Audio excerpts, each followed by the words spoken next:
हमने अपने पिछले वक्तव्य में लिखित संप्रेषण की बात की थी और जाना था कि लिखित संप्रेषण कहाँ क्यों आवश्यक है और उसके लाभ क्या क्या हैं। आज हम चर्चा करेंगे कि लिखित संप्रेषण के क्या क्या दोष हो सकते हैं। लिखित संप्रेषण महंगा होने के साथ साथ अधिक समय की मांग करता है। बोलते समय हम अपने संदेश में उसी समय परिवर्तन कर सकते हैं, किंतु लिखित संप्रेषण में संदेश देने वाले प्रेषक को बहुत ध्यान से अपने संदेश को लिखना होता है। उसके पास ना समय होता है और ना ही वो बार बार पत्रों को प्रेषित कर सकता है।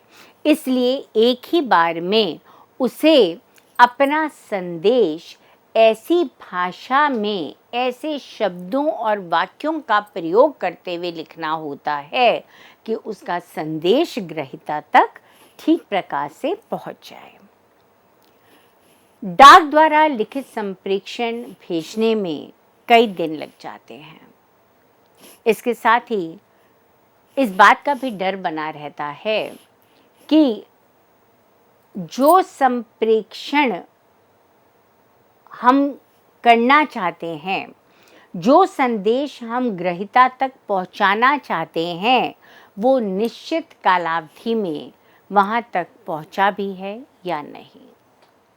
इसके विपरीत मौखिक संप्रेषण तत्काल किया जा सकता है। लिखित संप्रेषण की प्रक्रिया में सूचनाओं को संग्रहित करना, तैयार करना, टाइप करना और जांचना समय की मांग करता है। टंकण करना इसलिए आवश्यक हो जाता है क्योंकि अगर हम सूचनाओं को हस्तलिखित रूप में संप्रेषित करेंगे तो कई बार हो सकता है कि व्यक्ति की लिपि या शब्दों की बनावट ऐसी हो जो पढ़ने में असहज हो। तो जब ग्रहीता उसे पढ़ ही नहीं पाएगा, समझ ही नहीं पाएगा, तो वो उसके अनुरूप काम भी नहीं कर सकता। इसलिए टाइप करना ज़रूरी है। इसमें बहुत सारे लोग आपस में सहयोग करते हैं। एक व्यक्ति सूचनाओं का संग्रहण करता है, फिर उसे एक संदेश के रूप में उन सूचनाओं के आधार पर एक संदेश तैयार किया जाता है। टाइपिस्ट उसे टाइप करता है। वर्तनी की अशुद्धियां या कोई वाक्य कहने से रह ना गया हो, इसे जांचने के बाद ही संदेश को ग्रहीता तक संप्रेषित किया जा सकता है। लिखित संप्रेषण का एक और जो सबसे बड़ा और महत्वपूर्ण दोष है वो है कि उसकी पहुंच शिक्षित या अर्धशिक्षित लोगों तक ही है। जिन लोगों को पढ़ना नहीं आता वो उन संदेशों से लाभ प्राप्त नहीं कर सकेंगे। अतः अशिक्षित लोगों तक संदेश पहुंचाने के लिए मौखिक संप्रेषण ही महत्वपूर्ण बन जाता है। लिखित संप्रेषण बहुत औपचारिक होता है और इसलिए जटिल भी हो जाता है। आप उसमें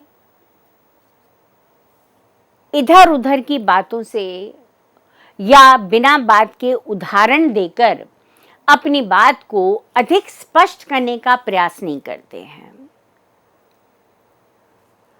लिखित संप्रेषण में प्राप्तकर्ता से ग्रहीता से त्वरित पुनर्निवेशन नहीं मिल पाता। उसकी प्रतिक्रिया नहीं मिल पाती, उसकी प्रतिपुष्टि नहीं मिल पाती है। जबकि इसकी तुलना में मौखिक संप्रेषण में जब हम देखते हैं तो जैसे ही प्रेषक ने, संदेश देने वाले ने अपना संदेश दिया, ग्रहीता उस संदेश को प्राप्त करके उसकी प्रतिपुष्टि करता है। अगर उसे संदेश में कोई संदेह हो, द्वंद्व की स्थिति हो, या वो अपना कोई सुझाव ही देना चाहता हो, तब भी वो उसी समय तत्काल त्वरित गति से दे सकता है और निर्देश में, संदेश में, आदेश में परिवर्तन किया जा सकता है। ये संभावना लिखित संप्रेषण में नहीं हो सकती, क्योंकि पहले उसके पास, ग्रहीता के पास संदेश पहुंचेगा, वो उसे पढ़ेगा, उसके अनुकूल वो अपने द्वंद्व को, भ्रम को, संदेह को पुनः लिखेगा और फिर उसे वापस अपनी प्रतिपुष्टि के लिए भेजेगा। तो इस सब में एक समय लग जाता है। संदेश को लिखने में, अधिकारी के हस्ताक्षर होने में समय लगता है। कई बार हमें तीव्र गति से कोई निर्णय लेना होता है। ऐसी स्थिति में लिखित संप्रेषण से काम नहीं चल सकता। अधिकारी आपस में मौखिक संप्रेषण के माध्यम से समस्या को सुलझाते हैं और उस समय संदर्भ के अनुसार निर्णय लेकर उस पर कार्य कर लेते हैं। लिखित संदेश मौखिक संदेश की तुलना में महंगा होता है। कागज और स्याही लगती है, भेजने के लिए डाक खर्च होता है, रजिस्ट्री कराते हैं हम, या अगर हम आज की तकनीक पर भी भरोसा करें तो उसमें भी समय और खर्च दोनों मौखिक संदेश की तुलना में अधिक लगते हैं। गोपनीयता का अभाव भी लिखित संप्रेषण में हमें दिखाई देता है। लिखित संदेश संस्था के कई कर्मचारियों के हाथों से गुजरता हुआ ग्रहीता के पास पहुंचता है। अतः ये संभावना हो सकती है कि बीच में उत्सुकतावश कोई कर्मचारी, कोई व्यक्ति उस संदेश को पढ़ ले। ऐसे में गोपनीयता का अभाव दिखाई देता है। तुरंत किसी संदेश पर कार्य करने के लिए भी लिखित संदेश देना, संप्रेषित करना उचित नहीं है। एक बार जब लिखित संदेश संप्रेषित हो जाता है तो उसमें सुधार करने में भी कठिनाई का अनुभव होता है, क्योंकि बार बार उसी प्रक्रिया से गुजरना पड़ेगा। आप लिखेंगे, पढ़ेंगे, अधिकारी के हस्ताक्षर कराएंगे और फिर उसे भेजेंगे, तो एक लंबी प्रक्रिया गुजरती है। इसकी तुलना में मौखिक संप्रेषण में उसी समय हम निर्णय लेकर परिवर्तन कर देते हैं। कई बार ये देखा गया है कि व्यस्तता के कारण लिखित संदेशों को व्यक्ति थोड़ा ऊपर की 2-3 पंक्तियां पढ़ लेता है, फिर बीच की पढ़ लेता है, अंतिम 5-6 लाइनें पढ़ लेता है और उसे लगता है कि उसने पूरा का पूरा संदेश पढ़ लिया है। ऐसे में ये भी हो सकता है कि ना पढ़े हुए जो पंक्तियां हैं उनके कारण संप्रेषण की प्रक्रिया पूर्ण ही ना हुई हो, जिससे जो संदेश संप्रेषित किया जा रहा है उसका उद्देश्य ही विफल हो जाए। प्रेषक की भावनाओं का ज्ञान भी मुश्किल से हो पाता है। प्रत्येक बात कई बार शब्दों के माध्यम से ही अभिव्यक्त नहीं की जाती है। हमारे हाव भाव, हमारा अंग संचालन, हमारे शब्दों को बोलने का उतार चढ़ाव, आरोह अवरोह के माध्यम से भी प्राप्तकर्ता, ग्रहिता संदेश की गहराई को समझ लेता है, किंतु लिखित संप्रेषण में ऐसा होना संभव नहीं है।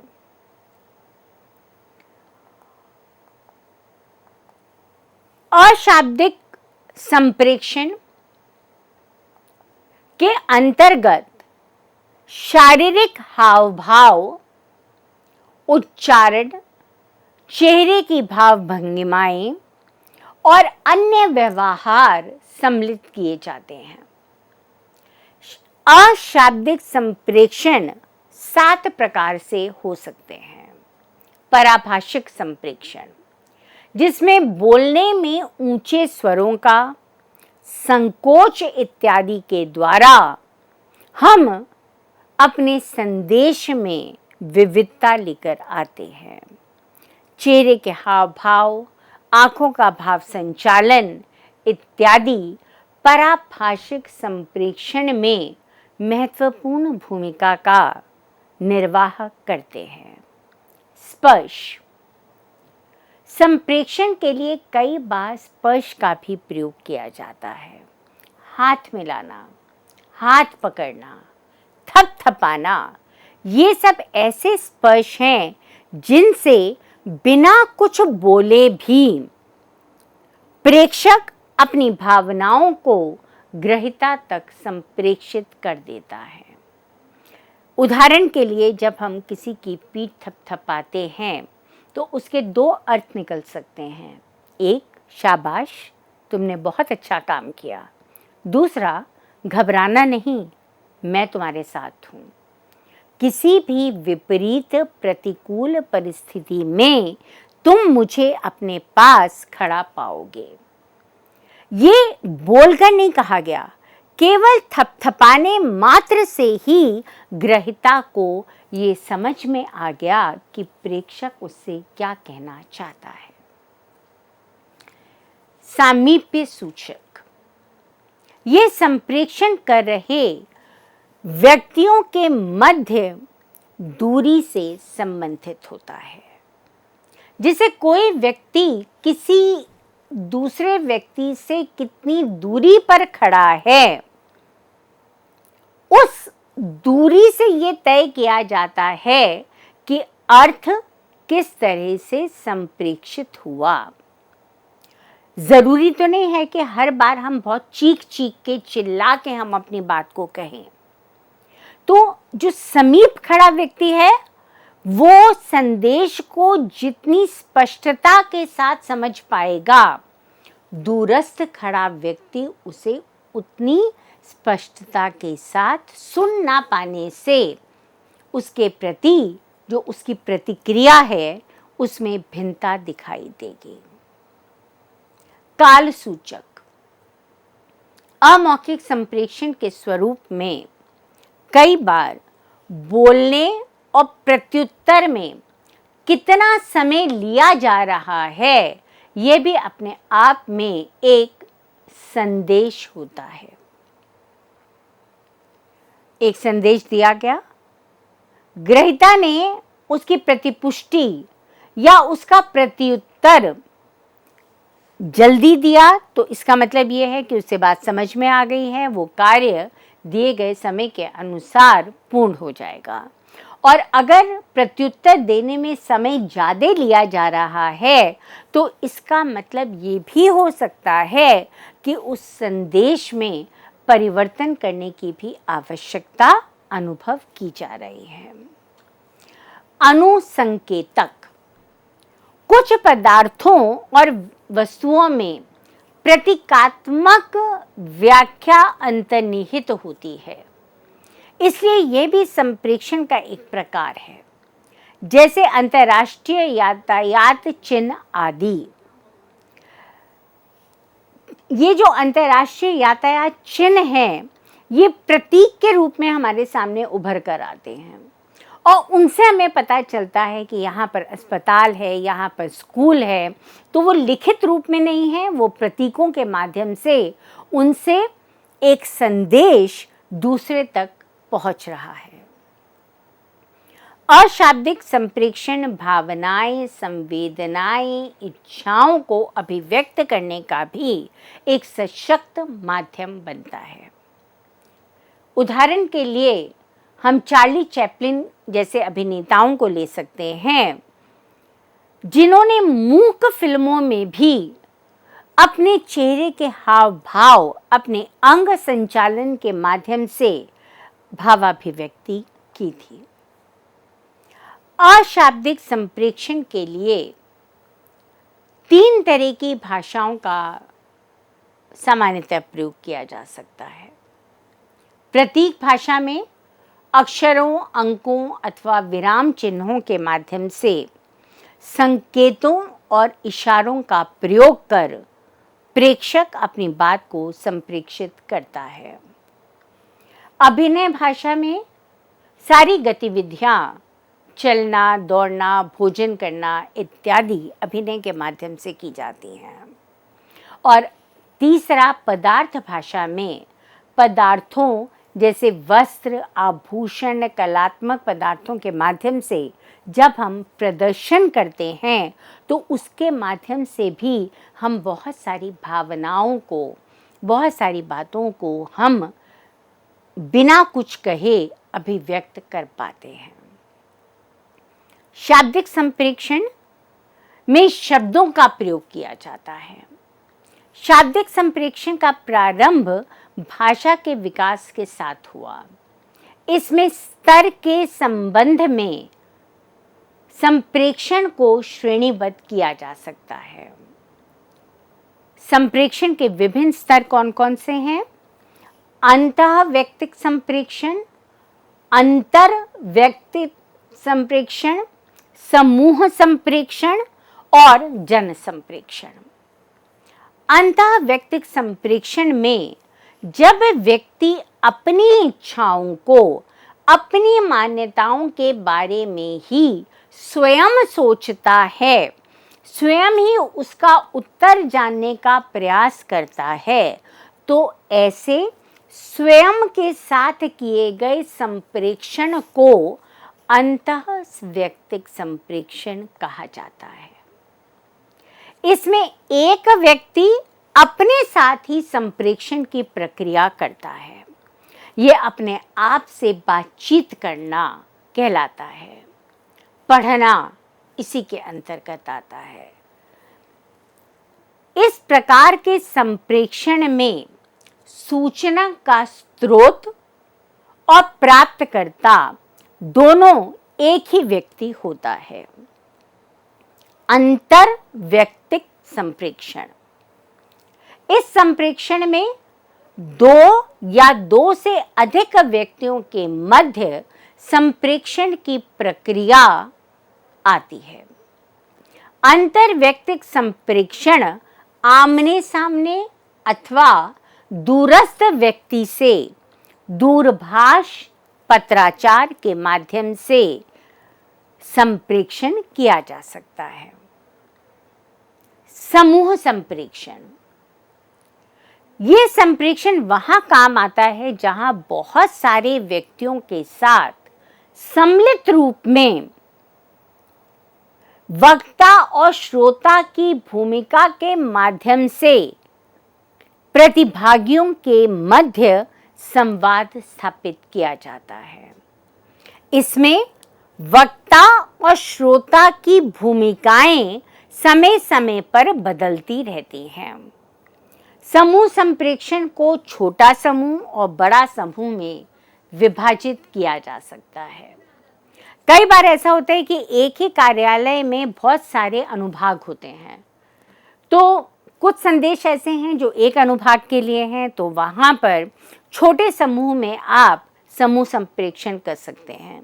पर जब एक ही संदेश को हमें कई अनुभागों के बीच में बताना होता है, कई सारे व्यक्तियों को एक साथ निर्देश देना होता है, तो हम सबको एक साथ कॉन्फ्रेंस हॉल में बुलाकर या किसी बड़े हॉल में बुलाकर उनसे वार्तालाप स्थापित कर लेते हैं। जन संप्रेषण। जन संप्रेषण में एक व्यक्ति अथवा व्यक्तियों के समूह के माध्यम से एक विशाल श्रोता समूह को संप्रेषित किया जाता है। भाषण इसका एक बहुत अच्छा उदाहरण है।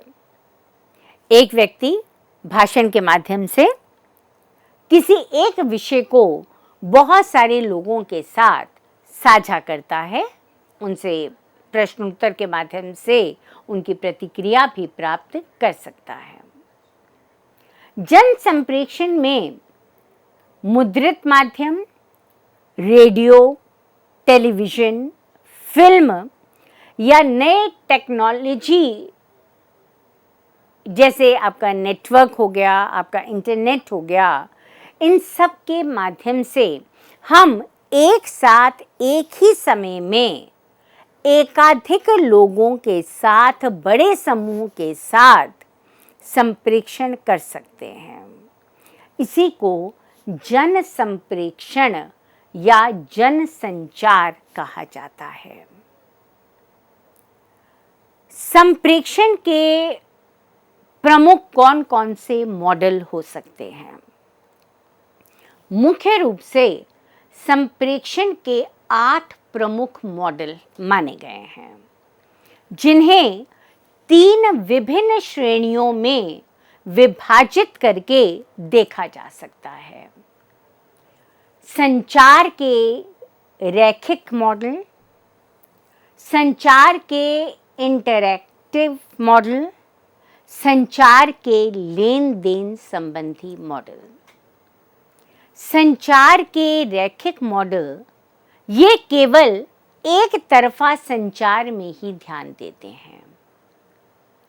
संचार के सबसे प्रमुख रैखिक मॉडलों में जिन मॉडल्स को हम प्रमुखता देते हैं वे हैं अरस्तू का संचार मॉडल, लासवेल का संचार मॉडल, शैनन वीवर संचार मॉडल और बलों का SSCR संचार मॉडल।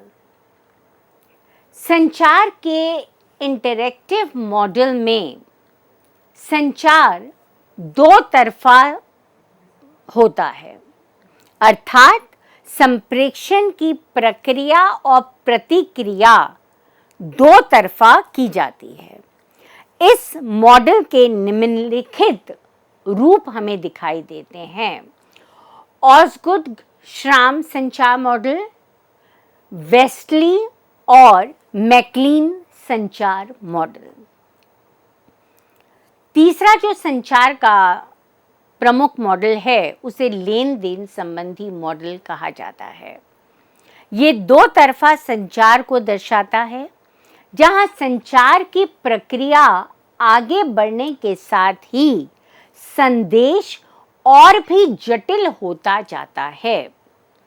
इस संचार मॉडल में निम्नलिखित मॉडलों को विशेष रूप से सम्मिलित करते हैं: बॉर्नलेन का लेन देन संबंधी संचार मॉडल और डांस का हेलिकल संचार मॉडल। इस प्रकार से हमने देखा कि संचार के जिन 8 प्रमुख मॉडलों पर सामान्य रूप से विचार विमर्श किया जाता है, उन्हें हम प्रमुख रूप से 3 श्रेणियों में विभक्त करके देखते हैं। जो सबसे सरल, सबसे पुराना मॉडल था वो था अरस्तू का संचार मॉडल। सर्वप्रथम चिंतक दार्शनिक अरस्तू ने लगभग 300 ईसा पूर्व जन संचार मॉडल को प्रस्तुत किया, जिसे अरस्तू का संचार मॉडल कहा गया। अरस्तू ने अपने इस मॉडल में प्रमुख रूप से 5 तत्वों पर बात की है। यह संचार मॉडल रैखिक संचार मॉडल है। इसके अनुसार प्रेषक या संदेश के स्रोत से संदेश एक सीधी रेखीय प्रक्षेप पथ पर चित्रित किया जाता है और संदेश निर्बाध प्रवाह से प्राप्तकर्ता या जिसे हम ग्रहीता भी कहते हैं उस तक पहुंचता है। इसे हम निम्नलिखित चित्र के माध्यम से और आसानी से समझ सकते हैं। अरस्तु ने अपने इस मॉडल में 5 तत्वों पर विशेष रूप से हमारा ध्यान आकर्षित किया। वक्ता, भाषण, अवसर, श्रोतगण और प्रभाव। अपने अगले वक्तव्य में हम अरस्तु के इस रेखीय मॉडल पर विस्तार पूर्वक चर्चा करने के उपरांत अन्य दार्शनिकों द्वारा दिए गए सुझाए गए मॉडलों पर भी न केवल चर्चा करेंगे, उनके गुण या उनकी सीमाएं क्या क्या रहीं इस पर भी बात करना ज़रूरी है और इस पर भी हम बात करेंगे। तब तक के लिए आज्ञा दीजिए।